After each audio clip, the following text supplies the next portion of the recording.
Andrea Barbera, sei rientrato dopo 18 giorni di navigazione, ecco, raccontaci un po' quello che è successo, le tue sensazioni, ma anche le difficoltà, ma anche le cose belle nel raggiungere un obiettivo sicuramente molto importante.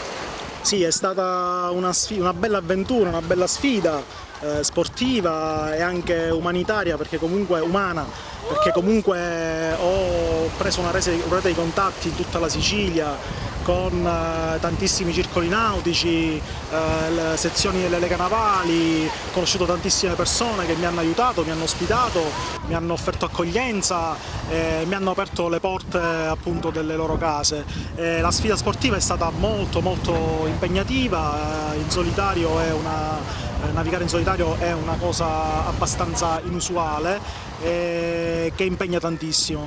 Ce l'abbiamo fatta, abbiamo fatto queste 500 miglia totalmente in solitario, a vela, quindi chiaramente senza motore, soltanto con l'ausilio della vela.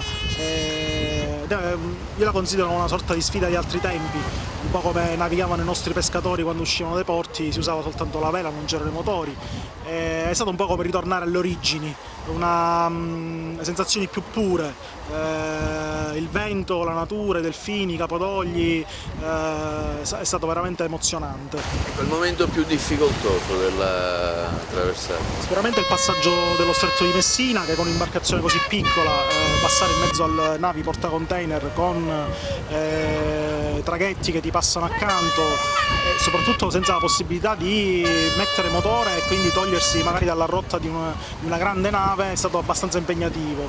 Era tutto calcolato, abbiamo trovato le buone condizioni, meteo, però è stato molto duro, è stato molto duro. Quel giorno sei stato anche fermo perché il tempo non era clemente, no? Sì, ho avuto giorni di maltempo, groppi temporaleschi con temporali forti che mi hanno costretto a fermarmi addirittura in delle spiagge in emergenza e poi ho aspettato appunto che passassero per riprendere la navigazione. Ecco, l'obiettivo del progetto, ricordiamo che tu sei partito con un obiettivo, cosa pensi di avere fatto? Allora, l'obiettivo era appunto circonnavigare la Sicilia con un catamarano sportivo non abitabile, quindi senza una cabina, senza un possibile riparo a bordo, in solitario e totalmente a vela. L'obiettivo è quello di farla diventare una regata d'altura l'anno prossimo, che parte a settembre e che possa coinvolgere atleti nazionali che appunto navigano in solitario o in coppia.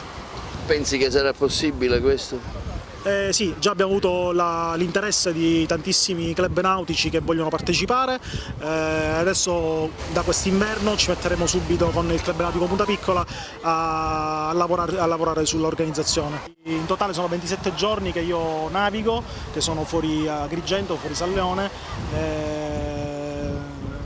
Navigare in solitario poi alla lunga chiaramente ti fa mancare gli affetti e tutto quello che tutti i giorni hai accanto.